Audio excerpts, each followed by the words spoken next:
2025 start అయ్యి 2 నెలలు గడిచిపోయింది. సంక్రాంతి సీజన్ పోయి ఉగాది సీజన్ వచ్చేసింది. ఇక సమ్మర్ సీజన్ కాబట్టి ఎంటర్టైన్మెంట్కు లేదు డోకా. ఇక ఈ 2.5 నెలల్లో టాలీవుడ్ సినిమా పరిస్థితి గురించి ఒక్కసారి మాట్లాడుకుంటే ఫస్ట్ జనవరి మంత్లో విడుదలైన డబ్బింగ్ సినిమాల గురించి మనం తప్పకుండా మాట్లాడుకోవాలి.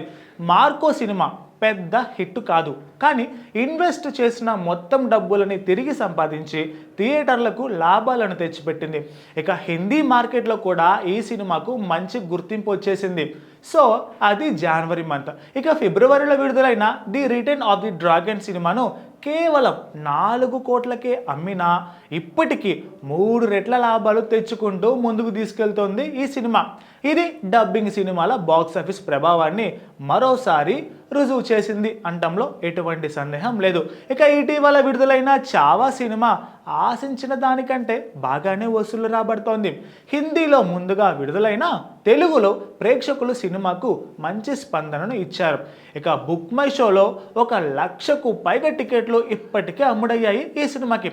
మొదటి రోజు 3 కోట్ల గ్రాస్ కలెక్షన్స్ రాబట్టి గీతా ఆర్ట్స్ డిస్ట్రిబ్యూషన్స్కి భారీ లాభాలను తెచ్చిపెట్టింది చావా. ఇక స్ట్రైట్ తెలుగు సినిమాల విషయానికి వస్తే మనం చెప్పుకోవాల్సింది వెంకటేష్ సంక్రాంతికి వస్తున్నాం.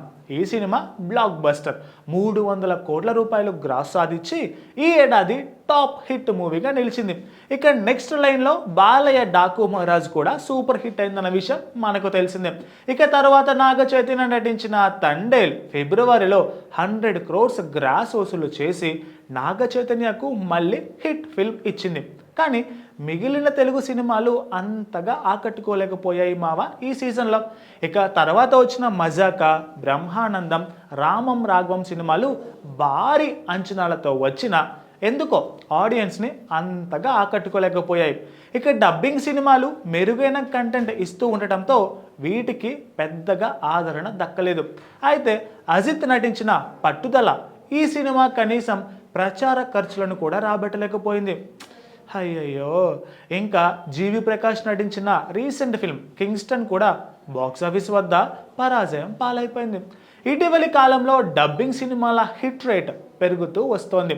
తెలుగు ప్రేక్షకులు కంటెంట్ బాగుంటే ఏ భాష సినిమా అయినా సరే ఆదరిస్తూ వస్తున్నారు. ఇక డైరెక్టర్స్, ప్రొడ్యూసర్స్ సొంత సినిమాల్లో బలమైన కథలు, కొత్త కథనాలను ఎంచుకోకపోతే భవిష్యత్తులో తెలుగు సినిమాలకు ఇది ఒక హెచ్చరిక అవుతుంది. రాబోయే కాలంలో బాలీవుడ్ లాగా తయారైపోతుంది మన టాలీవుడ్ కూడా. ఇక మొత్తానికి 2025 మొదటి 2 నెలల బాక్సాఫీస్ విశ్లేషణ చూస్తే తమిళం, హిందీ నుంచి వచ్చిన డబ్బింగ్ అయ్యే సినిమాలు మంచి కలెక్షన్స్ తెచ్చుకుంటున్నాయి. ఇక తెలుగులో కొన్ని సినిమాలు భారీ హిట్లు కొట్టినా కొన్ని మాత్రం చాలా నిరాశపరిచాయి.